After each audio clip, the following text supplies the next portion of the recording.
I want to open up with just a question. Maybe you have heard this phrase, but I want to ask you, and I hope that you've heard a phrase, and the phrase goes like this. It goes, don't judge a book by its... You know that phrase? Okay, good. Yeah, you never know these days. I'm finding the older I get, the older I am. Does that make sense? But anyways... That phrase I was taught as a young boy, and a part of culture. It's a phrase that we've talked about a lot, and pretty much it teaches this, that you can't base judgment on the outward appearance. And a book in itself could be fantastic, but have a not so great cover, right? And a book could also have a bad cover and be phenomenal. So what this phrase teaches us is that, you can't judge and think about the person or situation just by the appearances that you see. And today, as I bring the message to you and what God was putting on my heart is to talk about an act that, unfortunately, a lot of us know is wrong and we desire not to do it, but somehow we end up doing it. And it's the act of judging. Yeah, the act of judging. And that's what we're going to talk about today because we all have done it. We all have based judgment on appearances. We've all, whether you agree to it or not, we all had made some conclusions about people without knowing the full story of their life. How many times have you seen someone and you see their clothes, right? And you start to make assumptions about them. Nowadays your pants are too ripped, your pants are too tight, they're too low, they're too high, your shirt is too low, too high, the color, the print, and you start to make all of these judgments about their character and who they are. How about this one? Someone has a crazy hairstyle, and you start to think that person must be into something bad. Or the tattoos, right? I don't have any here, so don't be looking. But the tattoos, right? You look at it and you say, okay, they must be like this. They must be in criminals, or I've heard crazy things. They're in gangs. What about, someone who cuts you off, right? You're driving, and then they cut you off, and you start to say, oh, they don't know what they're doing. They are the devil, right? You start to put all these conclusions in your mind like, oh, they clearly are bad and wrong just because they cut you off, but you don't know they have to go pee, right? See, so many times we base it on the outside. Oh, how about this? You see a post on social media, right? Somebody posts something or you see a picture. You're not there, but you see the picture, and then all of a sudden you're like, ooh, did you see that picture? That person's like this. They're like that. They're like this. Or something they tweeted about. Or it's all the cover. Or there's sometimes even, I hate to say it, but the culture that they are, right? The color of their skin, the food that they eat. And you start to make all these assumptions about, they're like this or they're like that. Or this is one of my favorite ones. Not my favorite because they're wrong, but this is one of the most common ones that we see. Is, you go to a gas station and there's a cashier behind the gas station. What do you start to think? Like, oh, they're uneducated, they didn't graduate. And even sometimes, they might be from a different country, so they're stumbling with their English. And you start to say, oh, what are they? And you start to have all these conclusions, but little do we know that this person is a doctor in their hometown, right? And they don't only speak English, but they speak 4 languages. It's just, you can't judge a book by its cover. Because most of the time, it's not what you think. And that's the title of today's message, and that's what we're going to go deep in. That principle of, it's not what you think. It just isn't, and we're going to dig deep into Matthew 7. So if you have your Bibles today, we're going to be reading Matthew 7, because Jesus teaches directly about this. In Matthew 7, verses 1 to 6, it says this, and Jesus is saying this. He says, do not judge, or you too will be judged. For the same way you judge others, you will be judged. And with the measure you use, it will be measured to you. Why do you look at the speck of sawdust in your brother's eye and pay no attention to the plank in your own eye? How can you say to your brother, let me take out the speck out of your eye, when all the time there was a plank in your own eye? You hypocrite! First, take the plank out of your own eye, and then you will see clearly to remove the speck from your brother's eye. Verse 6, do not give dogs what is sacred. Do not throw your pearls to pigs.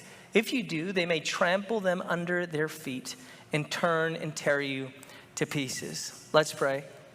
God, we thank you for your word. We thank you for your instruction, for your principles today. We receive them with joy.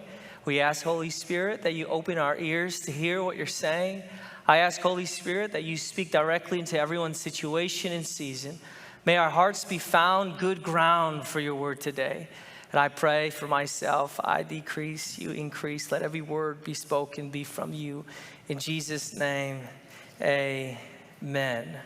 So Jesus, he talks specifically about judging. And he says, do not do it. And the word that he uses in the original language is krino. It means to distinguish, to separate, to come to a final verdict about someone.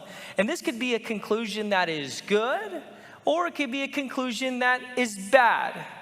Within the context of the passage we just read, we know that Jesus is saying, don't make rash conclusions, rash judgments on people by just seeing a speck in their eye.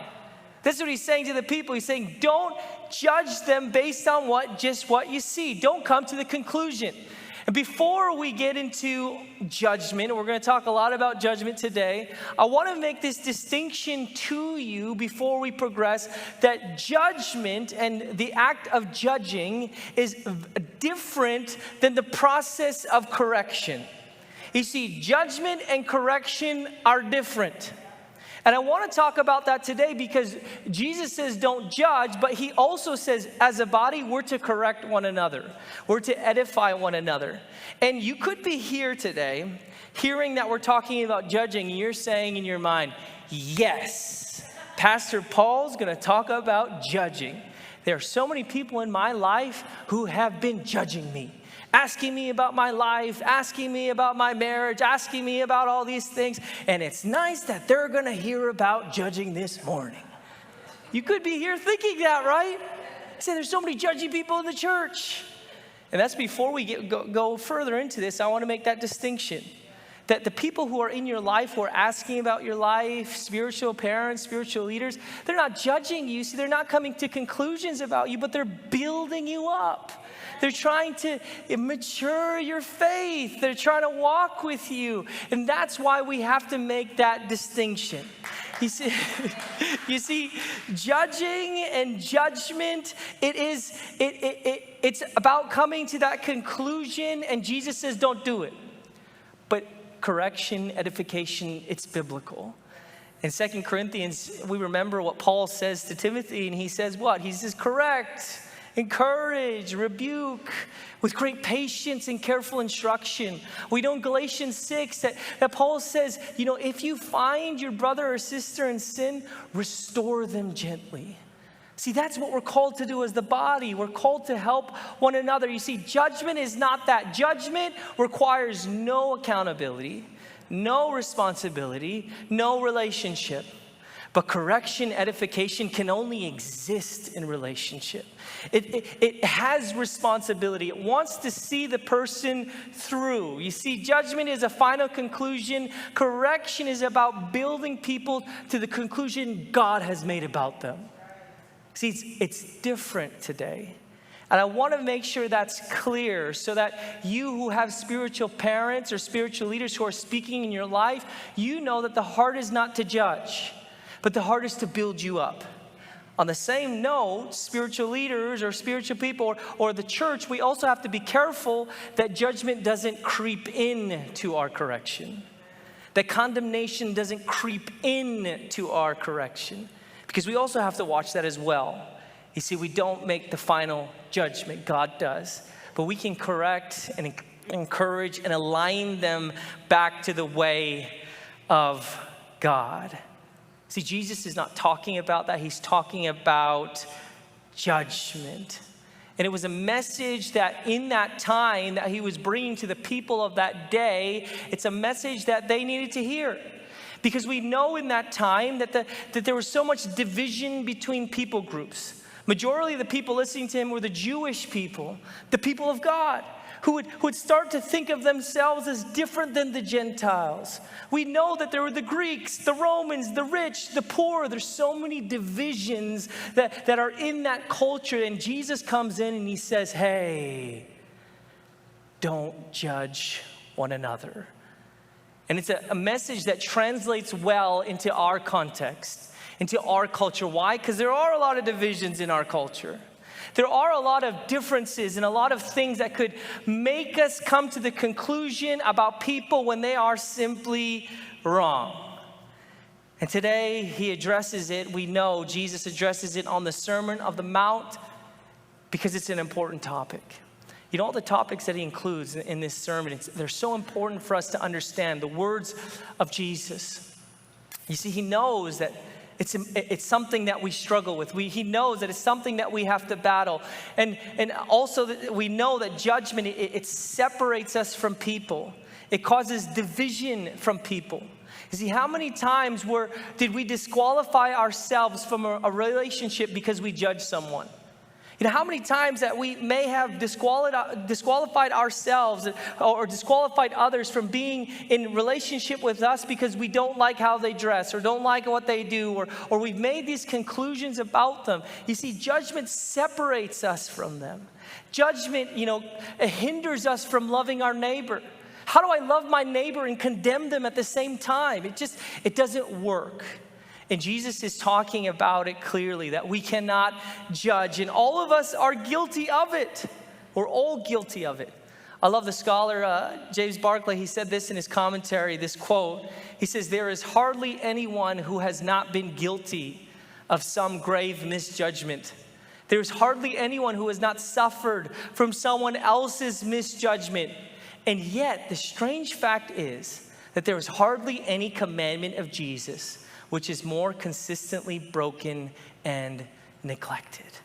Ooh, because it's true. All of us have made a grave misjudgment. And Jesus says it plainly on the Sermon on the Mount. He says, do not do it. Don't judge. And for all the reasons I mentioned, it displeases him, it causes division. But also we need to pay attention to this today and really learn it and accept it in our lives for this ultimate truth that Jesus lays out. And this is the truth. Why is this so important? Because how you judged is how you will be judged. That's what he says in the text in Matthew 7, 1-2. It says, do not judge, or you too will be judged. For in the same way you judge others, you will be judged. And with the measure you use, it will be measured to you. See, Jesus says, the measure you use, the measure of grace, the measure of mercy, how you look at someone in judgment, that's how the Lord will use on you. With the same measure that you use on people is the same measure he uses on you. And we shouldn't be surprised at this principle, because we know God deeply cares how we treat one another. We remember in Matthew 6 when he talks about forgiveness. What is the principle of God in forgiveness? In order for God to forgive you, you must forgive others. And it's the same with judgment. That we do not judge, so we will not be judged. Luke 6:37, the parallel passage, Luke records it this way. He says, do not judge and you will not be judged. Do not condemn and you will not be condemned. Forgive and you will be forgiven. So today, out of everything, why is this so important? We got to let this sobering truth sink into our life, that how I look at my brother, how I look at my sister, how I look at people on social media, the people around me in my life, the conclusions and the measure that I use against them every day is the same measure that God will use on me. And that is the truth that we have to accept. In James 2:12-13 says, speak and act as those who are going to be judged by the law that gives freedom. Look at this. Because judgment without mercy will be shown to anyone who has not been merciful. Mercy triumphs over judgment. So you're probably like me here today and you're saying, oh, I got to fix a lot of things in my life. Like there are judgments that I've been making. So the question is how? How do we resist the temptation of judging? How do we overcome judging others? And we're going to go through what Jesus says, and it will help us to resist the temptation of judging. And the first thing is this. We have to, whenever we come with the temptation of judging others, you need to realize there's more than what you know. You have to challenge your thinking and realize that there's more that you don't know. There's more that there is to know. Matthew 7 says this, Matthew 7:3, it says, why do you look at the speck of sawdust in your brother's eye? You know, a speck of sawdust is something that's so tiny. For the sake of the illustration today, this is the tiniest thing I think you can see. Can you see it? Can you see it? Everybody can see it? See this here, right here, it's like a splinter of sawdust. And Jesus is saying, why do you look at this speck? See, this is the measure that you use to judge the person in front of you. But we know today that this is not the whole picture. That this does not define the whole life of an individual. We know that the speck or this tiny little thing doesn't tell us all we need to know about somebody. This is not the whole story. You know, how many times do we know that we don't know the life of people? We don't know the struggles they face. We don't know the temptations they face. We don't know the weaknesses they have. I was reading in a commentary and it was saying, you know, somebody who has food on the table and can eat every night has no idea the temptations someone who has no food faces. You see, we don't know the full story. The same way, we don't know what God is doing in the spiritual. We don't know what's happening in their life. We don't see the inside, the thoughts, the heart, the mind, the thinking. We don't have all the picture. We have to realize there's more than what we know and what we see. We had the privilege as a staff to go out, and we raised a lot of money for Summerfest. And you guys know that we raised money to bless the charities. And I was out with the team, and we were going to visit every charity, and we were, handing out the checks, and we were building relationship with the different organizations. And each time we talked to them, this is what we found as we've asked about the needs of the community. And they were sharing with us, that after the pandemic, there's been a staggering increase of people in need. And I think we know that. But what really caught my attention is what he said. He said, there were so many people who didn't need assistance, but after the pandemic, they have fell into that category.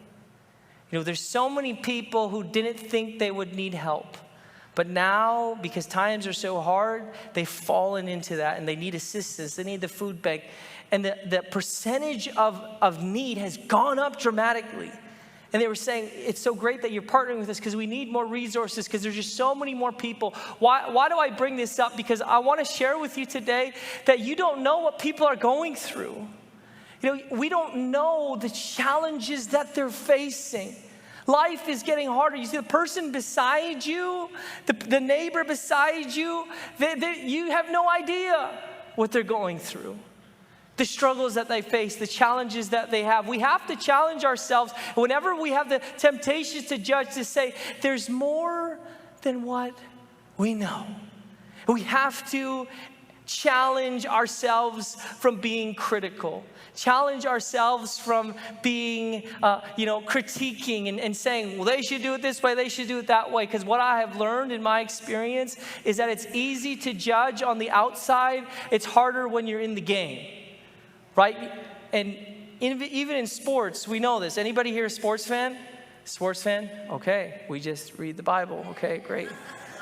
I know this is, okay, we don't watch sports. Okay, but anyways, but sports fan, as you're watching the sports, it's easy to critique, right? Why did he pass that ball? Oh my gosh, why did he do that? Didn't he see they're wide open? Why would they do? And you start to rhyme off all these things. This player is bad. They don't know what they're doing. If only they got in the gym more. There's all these critiques. But we don't. I have to challenge myself, say, I can't even play this sport. Right? I don't even know what's going on, what their body is feeling, what the coach has told them, the pressure of the game. There's like 1,000 things that I don't know about, yet we can be so critical. And it's the same thing, in the same way, sometimes we can be so critical in other people's life, but it's different when you're in the game. And you're playing that. Only the person within knows what's going on. We need to know there is more than what we see. Don't let the speck cause you to make final judgment. And throughout scriptures, Jesus is always challenging the disciples. He's always challenging them to there's more than what you see. There's more than just how you were raised, more than the culture has told you how the culture has told you to assess the situation isn't always it. And I remember a passage, we'll talk about the passage in Luke 7, where there's a sinful woman who comes. And you might know this woman. It's a woman who has an alabaster jar filled with perfume. And she comes and she's, kissing Jesus at his feet and hugging him. And the Pharisees are, oh, this is a sinful woman. What is Jesus doing, allowing this to happen? And Jesus, he's turning to Simon Peter and he's teaching him, hey, they're interpreting this whole situation wrong. There is more that they don't see, that only I can see. And he says this in Luke 7, 44 to 47. He says, then he turned toward the woman and said to Simon, do you see this woman? I came into your house. You did not give me any water for my feet, but she wet my feet with her tears and wiped them with her hair. You didn't give me a kiss, but this woman from the time I entered has not stopped kissing my feet. You did not put oil on my head, but she has poured perfume on my feet. Therefore I tell you, her many sins have been forgiven, as her great love has shown. But whoever has been forgiven little, loves little.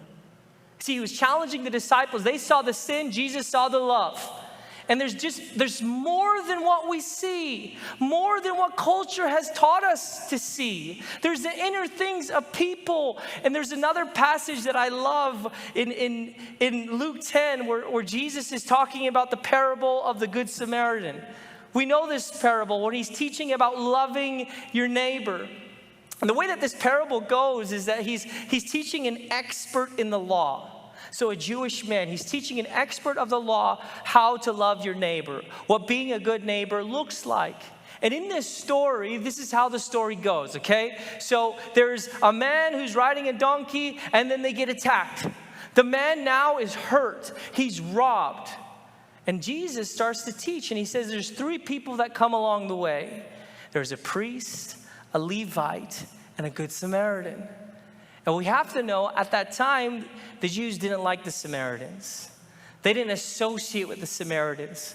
So I could assume that this person who's hearing this story, the teacher, the expert in the law would assume that surely it would be the priest who helps this man. Or surely it would be the Levite who helps this man. But to his surprise, there is more than what you know. And it was the Samaritan who helped the man. Luke 10, 31 to 33, a priest happened to be going down the same road, and when he saw the man, he passed by on the other side. So too a Levite, when he came to the place and saw him, passed by on the other side. But a Samaritan, as he traveled, came where the man was, and when he saw him, he took pity on him. We know the rest of the story. He bandages him up, he gives him food, he puts him in a hotel. And this is a story that Jesus teaches about loving your neighbor.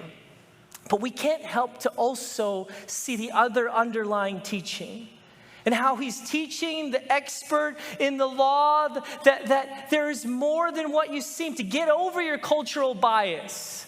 See, the Samaritan wasn't what you thought he would be. And that's what we have to challenge ourselves to, that what we think, the things that we have adopted, the things that culture has told us, is not always what that person is. And today, we have to fight against it. We have to be able to get over our bias, challenge what's forming our judgment. I'll tell you, even in the court, right, a judge that comes, they always have to interrogate the truth. They never just say, oh, come in, and they give the verdict. But they have to hear about all the truth to come to a final decision. And I love the law shows where you see like the attorney and all that stuff. Do you guys watch law shows? Oh, you guys don't watch TV. Sorry, wrong crowd. We don't watch sports. We don't watch TV, Pastor. But you know those law shows? I love them. Why do I love them? Because there's all these like twists and turns, and I'm there and I'm watching it, and you know the prosecutor comes up and he delivers his case, and he says all of the evidence, and you're there watching, you're saying, he's guilty, 1000% he's guilty. And you're like in it, right? You're like, yeah, we're gonna get him. They gotta see this. And then the defense comes up. And then it's funny because the defense comes up and they present their story. They present their evidence. And then you're like, oh, wait a second. No. He's not guilty. And you're just trying to make a judgment. And it's so difficult. I'll tell you, even in the court, what do they have to do? Because it's so hard, what do? They get a jury together. They get 10 people, I don't know how many people. They get them together, and then what? They have to debate. Let's debate all the evidence just to come to the right judgment. It's so difficult, and it's crazy to me to think that we sometimes think that we can base our judgment on a tiny speck. When really there's so much more than what we need, than what we know. See, will we ever have enough information to be a good judge? Will we ever have all the pieces? No. That's why Jesus says, don't judge. Because we will never know the inner workings of a person. We will never know their heart or their desires. We will never know. So we have to keep challenging ourselves.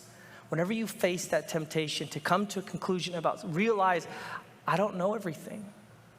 You know, I have a confession to make. Before I was a parent, I was kind of judgy on parents, I think. Because sometimes you see the kids, right, walking around, and you're like, I won't do it that way. Like, oh, how could that parent do this or that? They don't know what they're doing. Like, oh man, they let them do this, they let them do that. Let me tell you, when I became a parent, I was humbled. Like capital H-U-M-B-L-D, I was humbled. Because you realize, like, you think you know, but you have no idea. And even walking in the shoes as a parent, now I have 3 kids, even walking you know what I've concluded about other parents? You can't judge. You just can't judge. Because every kid is different, every parent is different, every family is different, every situation is different. There's so many complexities that we don't see, so we have to be careful today. I want to remind you, realize that there's more than what you know. Challenge yourself to not judge based on the speck. The other thing is that's the first thing, but the second thing is that we need to recognize and work through our own issues. You know, your issues you got to recognize. Matthew 7:3-5 says, why do you look at the speck of sawdust in your brother's eye and pay no attention to the plank in your own eye? How can you say to your brother, let me take the speck out of your eye, when all the time there was a plank in your own eye? You hypocrite. First take the plank out of your own eye, and then you will see clearly to remove the speck from your brother's eye. You know, the difference in size, right? We talked about the speck. Let me get to you. Let me just show you so you can have this illustration in your mind. You see, Jesus says, you look at the speck, But he says, this plank here, this is your life. This is what you have in your eye. And sometimes we look at that tiny thing, but we forget to see this big plank that's in our own eye. And that's what the plank was. Jesus was using this illustration, and as ridiculous it seems to you, is the same meaning then. That there's a beam, a joist that he was saying. He's saying, you're looking at that tiny thing, but yet you're not dealing with this in your life. And we got to recognize today, to not, put all our energy and effort into critiquing people's small speck, that we miss dealing with what we need to deal with today. We need to recognize that there is things in our life that we need to deal with. And people, I'll tell you, sometimes they get so upset. They see the speck in other people's eye and they, Pastor, they were doing this and they were doing that. And I'm just concerned about this. And they come to me and I say, you know what? I say, thank you. Because yes, we do, again, we want to build them up. So we will ask them and we will try to build them and align them to righteousness. But then I say, but what about you? What about your life? Because you can't control what they do. Yes, we'll edify and all this. But what about your life? What is it in your life that you're avoiding because you're focused on others that you can't deal with today? See, why is it so easy to see the speck and not the plank? I'll tell you, because focusing on other people's problems is easier than focusing on your own, right? Telling other people to change theirs is easier for me to deal with this. It's so much harder for me to deal with this than for me to tell someone else to deal with theirs. But we need to realize that we have to deal with these issues. And Jesus, he uses very harsh language. He says this, he says, you hypocrites. He says, you want somebody to deal with their speck, and yet you have this plank in your eye. He says, how could you? You hypocrites. You're asking others to do something you don't want to do yourself. You see, we need to work through our issues. We need to look internally, because we're the only one, like we said, who knows our situation. We're the only one who knows our heart. See, at the end of the day, God will judge you and what you have done in your life. He will judge others based on what they have done in their life. So it's up to us to work through our situations, to work through our life. I love in John 8, Jesus, he does this big act. And in John 8, there's a woman who commits adultery. And the Pharisees and the teachers of law are coming, and they all pick up their stones, and they're ready to stone this woman. And they ask Jesus, they say, what are we supposed to do? And Jesus turns to them, and he says this in John 8, 7 to 8. He says, when they kept on questioning him, he straightened up and said to them, let any one of you who is without sin be the first to throw a stone at her. Again, he stooped down and wrote on the ground. You see, in that moment, Jesus shifted their focus from outward to inward. He says, how could you condemn others when you yourself are holding sin within your own life? See, we have to work on our stuff. Galatians 6, 3-5 says, if anyone thinks they are something when they're not, they deceive themselves. Each one should test their own actions. Then they can take pride in themselves alone without comparing themselves to someone else. For each one should carry their own load. The hard, uncomfortable question that I bring to you today is, what is it that you need to deal with in your life? What is it? What is the plank in your eye? Most of us know exactly what it is. What is it that we need to work through, that God has asked us, that we are accountable to him to work through today? Because he will hold us to account based on his truth. Romans 2, 1-3 says, you therefore have no excuse. You who pass judgment on someone else, for at whatever point you judge another, you are condemning yourself, because you who pass judgment do the same things. Now we know that God's judgment against those who do such things is based on truth. So when you, a mere human being, pass judgment on them and yet do the same things, do you think you will escape God's judgment? Man, it's hard. It's a hard truth. But today we have to realize that this is what God has called us to, that He's holding us to account. We need to look internally first, my friends. Look within and deal with what God has asked us to deal with in our life. And I'll tell you, especially in the church, we have to make sure that we do this. We have to make sure that we prune and we surrender. We become more like Christ. We sanctify. That's what we're called to be, more like Christ. And we have to, not come with our faith, my friends, shouldn't cause us to be superior to others. We've talked about this. It shouldn't cause us to, feel like we're better than others. But let me tell you, our faith should actually give us more compassion and grace and love for others. Because when we remember our story, when we look within, we are humbled. Because we remember that we still need the grace and love of God. That we have things in our life that we still need grace for. We still need love for. So there's no way we can withhold it from others. Because we too are sinners, saved by grace. But we need Jesus. That's why in the church, I'll tell you, we can't condemn others, but we also need to work on ourselves. Let the testimony of the world not be that, the church is full of hypocrites. They judge, yet they're all in secret sin. Let that not be the testimony of the church.